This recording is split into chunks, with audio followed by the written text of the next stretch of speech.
बिस्मिल्लाहिर्रहमानिर्रहीम। अस्सलामुअलैकुम बाबर अमान।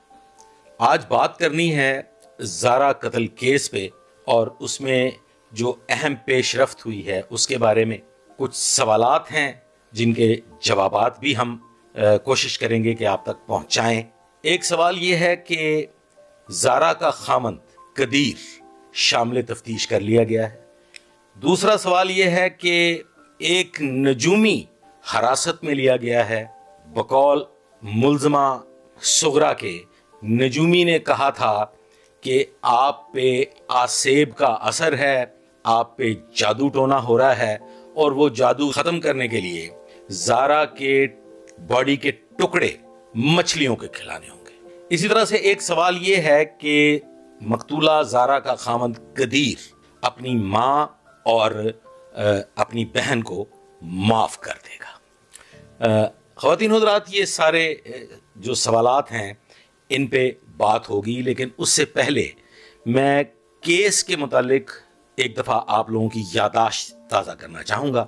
ज़ारा अपनी सगी खाला की बहू है और अपने फर्स्ट कज़न कदीर की बीवी है। मकतूला की अपने कज़न से शादी होती है, बड़े चाव से, बड़े नाज नखरों से। जो मेन मुल्ज़मा सुगरा है वो बहू अपने घर लेके आती है और उसके बतन से एक बच्चा पैदा होता है जिसकी उम्र तकरीबन 2.5-3 साल के करीब है। ज़ारा अपने खामंद के पास सऊदी अरेबिया भी चली जाती है और वो सऊदिया में भी मुकीम रहती है और कत्ल से कुछ रोज़ कबल ज़ारा जो है वो पाकिस्तान वापस आती है। और इसके साथ साथ यहाँ पे एक अहम चीज़ जो है वो जो मैं आपको बताना चाहता हूँ वो ये है कि ज़ारा वॉज प्रेग्नेंट। इस वापसी का जो कुछ बताया जा रहा है वो ये है कि ज़ारा अपनी प्रेगनेंसी को लेके अपनी ज़च्चगी के मामलात को लेके पाकिस्तान आई थी और उसमें एक और मतमा नज़र भी था कि वो अपने रिश्तेदारों से भी मिल लेगी और अपने ससुराल में भी कुछ वक्त गुजारेगी। ख़वातीन हज़रात, जो इस मुकदमा की मेन मुल्ज़मा है सुगरा बीबी, अब जैसा कि आप लोग जानते होंगे कि उसने एतराफ़ जुर्म भी कर लिया है और केस तकरीबन पाया तकमील को भी पहुंच चुका है। ये जो सवालात हैं इन सवालात के जवाबात के लिए आपने मेरे साथ रहना है, पस मंज़र जान लीजिए ताकि जो सवालात उठाए जा रहे हैं उनके जवाब दुरुस्त अंदाज में आप तक पहुंचाए जा सकें। पुलिस कैसे हरकत में आई, पुलिस ने तफ्तीश का आगाज कैसे किया? जैसा कि आप जानते हैं कि मकतूला ज़ारा अपने खामंद के साथ मुसलसल टेलीफोनिक राब्ते में रहती थी और वो कई घंटे आपस में गुफ्तगू करते थे। इसी तरह से मकतूला ज़ारा जो है वो बैरून मुल्क भी और पाकिस्तान आने के बाद भी अपने वालिद जो कि एक पुलिस ऑफिसर है उसके साथ भी वो मुसलसल राब्ता में रहती थी और वो अपनी बेटी से बातें करता था क्योंकि उसकी ये इकलौती बेटी थी। अब यहाँ पे सवाल ये पैदा होता है कि ये कैसे शकूक व शुबहात पैदा हुए, पुलिस कैसे हरकत में आई? तो वो ये है कि जो मकतूला ज़ारा का वालिद है वो भी पैनिक हुआ किसी एक वजह को लेके और मकतूला ज़ारा का खामंद कदीर वो भी पैनिक हुआ एक वजह को लेके, और वजह ये थी कि मकतूला से उनका राब्ता नहीं हो रहा था। यहाँ एक इंतहाई अहम पॉइंट है, वो पॉइंट ये है कि ये कत्ल 3 दिन कबल हो जाना था, ये मुअख्खर किया गया, प्लानिंग तब्दील की गई।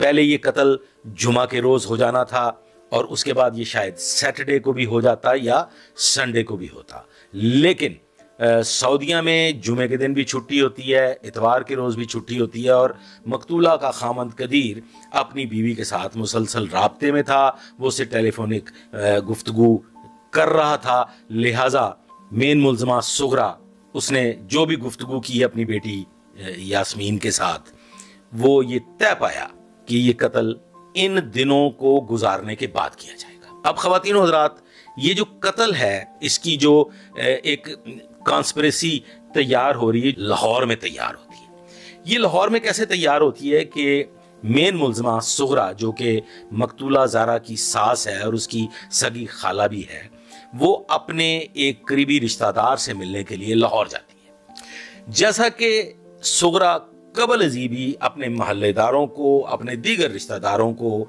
ये वावेला करती रही है कि ज़ारा घर का काम नहीं करती, ज़ारा साफ सुथराई नहीं करती, कपड़े नहीं धोती, वगैरह वगैरह। यहाँ पे अगर इस बात को छेड़ दिया जाए तो कोई मजायका नहीं, कोई अमर माने नहीं।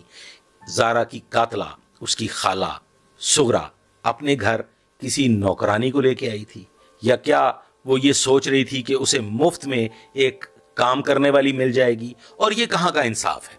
ख़वातीन हज़रात, ये कैसे इसको जस्टिफाई किया जा सकता है कि किसी से नफरत महज इस चीज को लेके शुरू कर दी जाए कि वो घर के काम काज में मदद नहीं करती, या वो घर का काम काज नहीं करती, वो खाने नहीं बनाती, वगैरह वगैरह वगैरह। इसके साथ साथ मेन मुलजमा का ये भी वावेला रहा, और वो ये बरमला लोगों को बताती रही कि मेरी बहू जब से इस घर में आई है, हम तबाही की तरफ बढ़ रहे हैं, कुछ अमवात भी हो जाती हैं इनकी फैमिली में, और वो तमाम तर इल्जामात मकतूला ज़ारा पे धर दिए जाते हैं। और मकतूला ज़ारा की जो कातला सास और खाला है, वो उसी को मोरद इल्जाम ठहराती है, और बार बार बाआवाज़े बुलंद इस बात का प्रचार करती है कि ये जो कुछ भी हो रहा है हमारे साथ, हम जो तबाही की तरफ बढ़ रहे हैं, इसकी वजह मकतूला ज़ारा है। अब जब वो लाहौर जाती है, जहां ये कॉन्स्पिरेसी तैयार होती है, जहां पे ये कत्ल की साजिश तरतीब दी जाती है, तो वहां पे भी वो अपने रिश्तेदारान को यही वावेला करती है, यही अलमिया बयान करती है कि एक तो ज़ारा ने मेरा इकलौता बेटा छीन लिया, बहनों का भाई छीन लिया, और ज़ारा जादूगरनी है।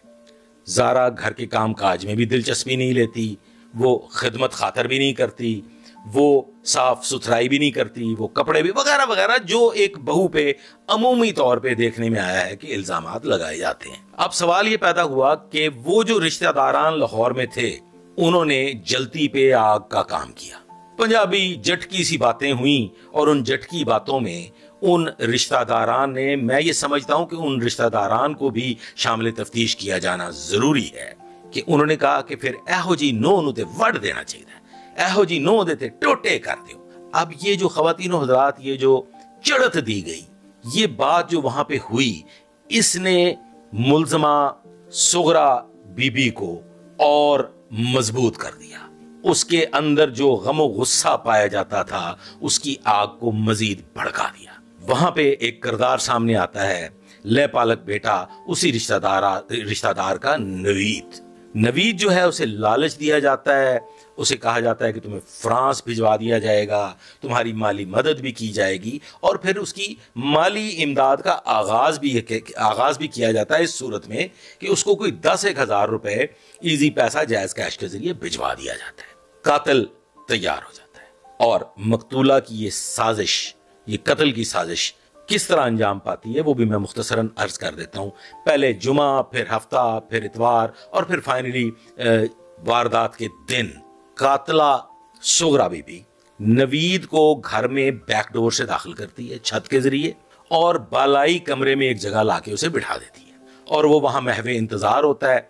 इस दौरान वो ये यकीन कर लेने के बाद कि अब ज़ारा मजलूमा मकतूला गहरी नींद में है, तो इस कत्ल का आगाज किया जाता है। यहाँ पे यास्मीन, जो कि मकतूला की नंद है, वो भी निगरानी पे मामूर होती है, और उसका काम होता है बच्चों को संभालना।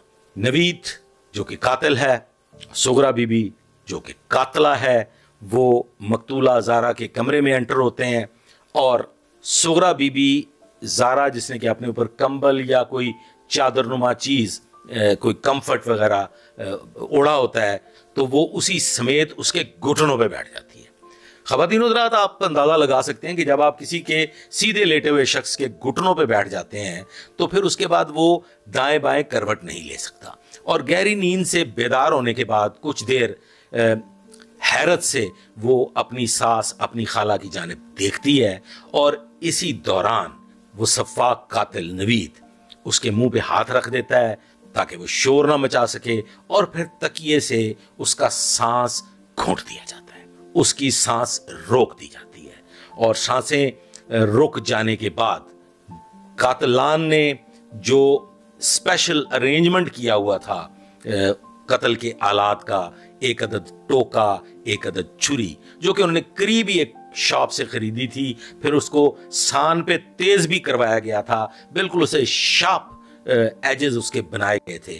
वो फिर बारी बारी मकतूला के तमाम जिस्म के टुकड़े करते हैं ख़वातीन और हज़रात, और फिर उन टुकड़ों को नाला एक में और कुछ दीगर मकामात पे छुपा दिया जाता है या फेंक दिया जाता है। पुलिस कैसे हरकत में आती है? पुलिस ऐसे हरकत में आती है कि मकतूला का खामंद कदीर बार बार अपनी बीवी से राब्ता कायम कर रहा है और उससे बीवी का राब्ता कायम नहीं हो रहा, जो इस वजह को लेके कि ऐसा कभी भी नहीं हुआ कि मकतूला राब्ते में ना रहे और वो टेलीफोनिकली कम्युनिकेट ना करे, तो वो इस परेशानी के आलम में मुब्तला होता है। तो उसे बताया जाता है कि मकतूला ज़ारा सुबह 6:45 बजे से घर से कहीं गई है।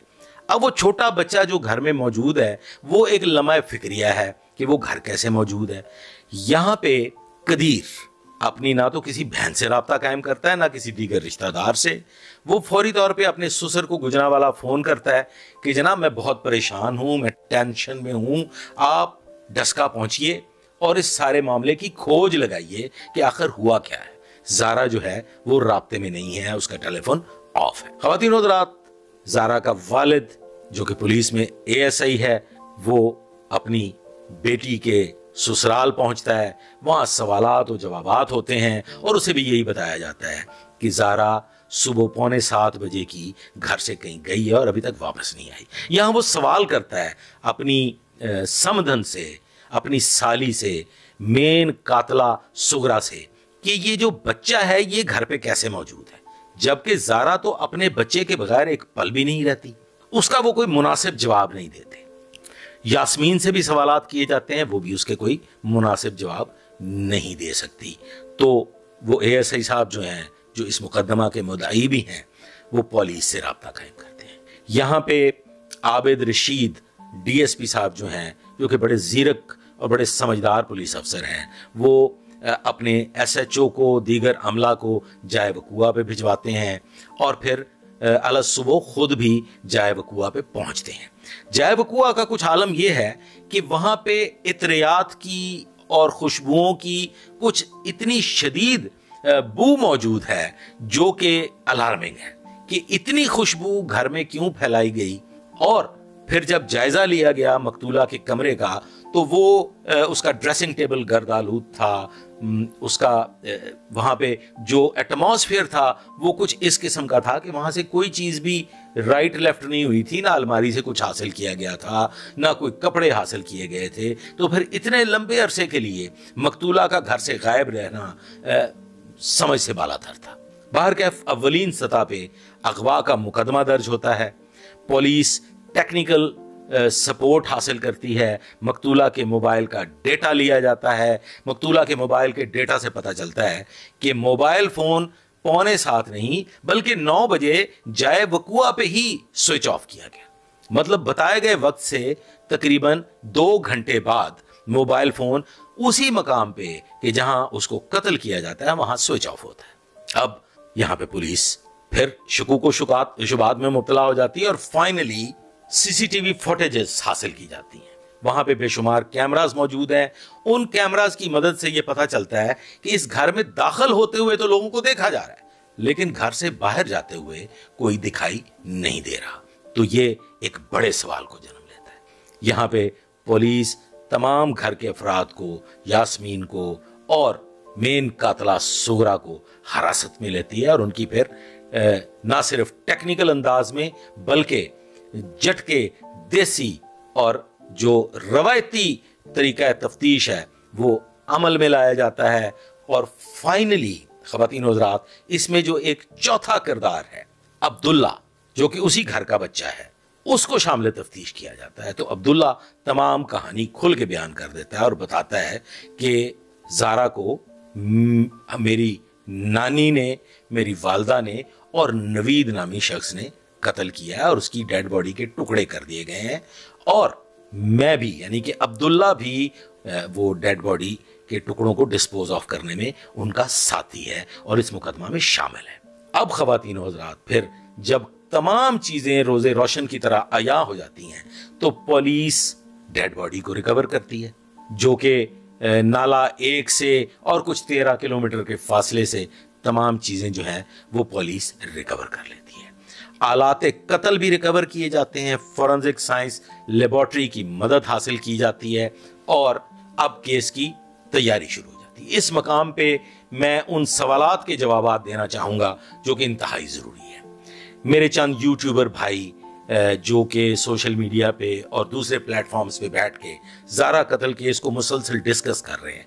ख़वातीन और हज़रात, मैं ज़ारा कत्ल केस पे हर 2 घंटे बाद एक नई कहानी बयान कर सकता था, क्योंकि मेरा बराह रास्त तफ्तीशी टीम के साथ एक ज़ाती ताल्लुक भी है और DSP आबिद रशीद मेरे इंतहाई बरखुरदार भी हैं और वो मेरे छोटे भाइयों की तरह से हैं। मैं इस केस पे बड़ी तवील डेली बेसिस पे गुफ्तगू कर सकता था, लेकिन ये एक मुकदमा कत्ल था।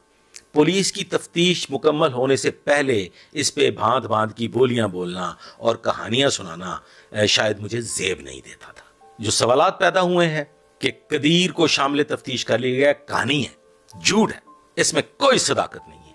कदीर अपनी बीवी ज़ारा से बेपनाह मोहब्बत करता था, अपने बेटे से बेपनाह मोहब्बत करता था और वो कभी सोच भी नहीं सकता था कि ऐसी वारदात, ऐसा घिनौना जुर्म, ऐसा सफाकाना कत्ल उसकी मां और उसकी बहन कर गुजरेगी।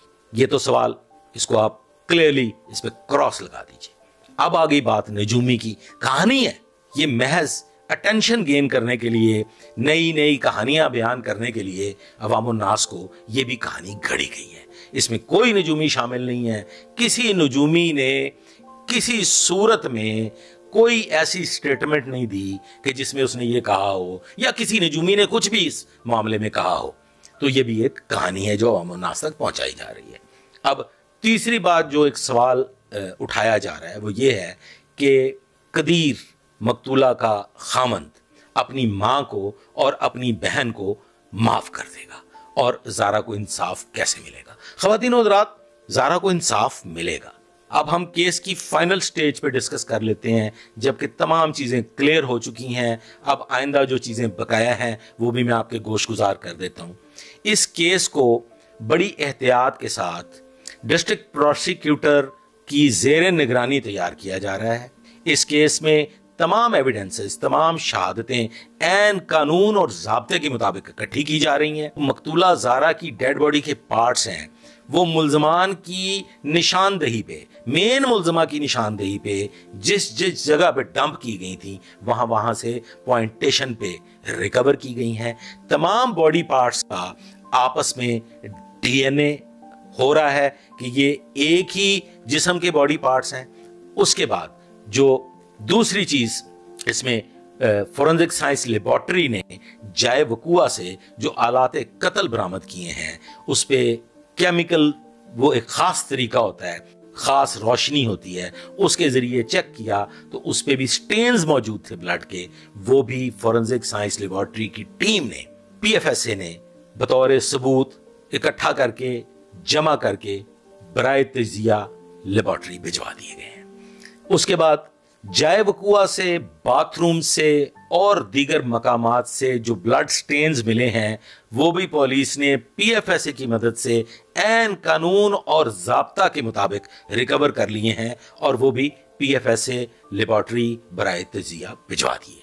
अब इस सूरत में जो एक अलग से सवाल उठाया जा रहा है कि कदीर अपनी मां को और बहन को माफ कर देगा। सबसे पहले तो ये बात ज़हन नशीन कर लीजिए ख़वातीन और हज़रात कि कदीर मुल्ज़मा का जो खामंद है वो कोई अथॉरिटी नहीं है, उसके पास कोई हक मौजूद नहीं है, ना कानूनन ना शरन, कि वो अपनी बीवी के कत्ल में माफी जैसी बात की तरफ जाए।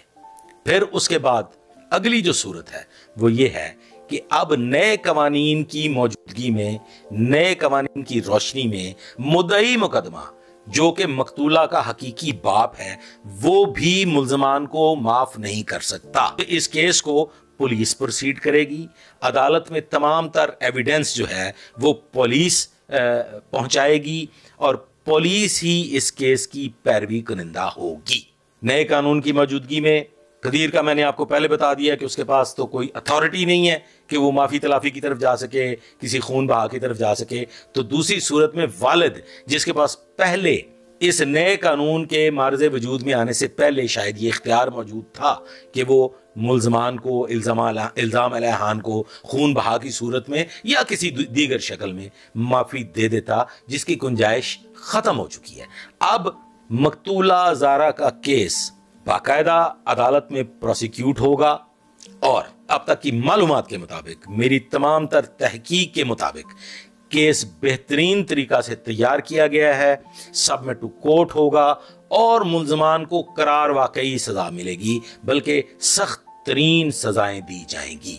इसमें जो मुल्ज़मान है वो मेन मुल्ज़मा जो कातला है सुगरा बीबी, गो कि वो अपने जुर्म का इतराफ कर चुकी है और उसका कहना यह है कि बाकी लोग तो मेरी वजह से इसमें मुलव्वस हो गए, तो ये कहानियां नहीं चलेंगी। इसके मुल्ज़मान नवीद, जिसने सांस रोक के ज़ारा को कत्ल किया और फिर सुगरा के साथ मिलके उसकी बॉडी को काटा, और फिर अब्दुल्ला और इन सब ने मिलके इसको डिस्पोज ऑफ किया, और यास्मीन जो कि उसकी ननंद है उसने इस सारे बहीमाना और सफ़ाकाना कत्ल की निगरानी की और वो तमाम मामलात को लुक आफ्टर कर रही थी। तो ये 4 मुल्ज़मान हैं इस केस के, इसके अलावा 5वां कोई नहीं है। अगर आप तक कोई राइट लेफ्ट की स्टोरियां बयान कर रहा है तो वो सब कहानी है। ज़ारा कत्ल केस इंशाअल्लाह ताला बफज़ले खुदा अपने मंतकी अंजाम को पहुंचेगा और मुल्ज़मान इसमें सज़ा पाएंगे और ये एक मिसाल बन के आपके सामने आएगी। आज तक के लिए बस इतना ही, मुझे इजाज़त दीजिए। अल्लाह हाफ़िज़।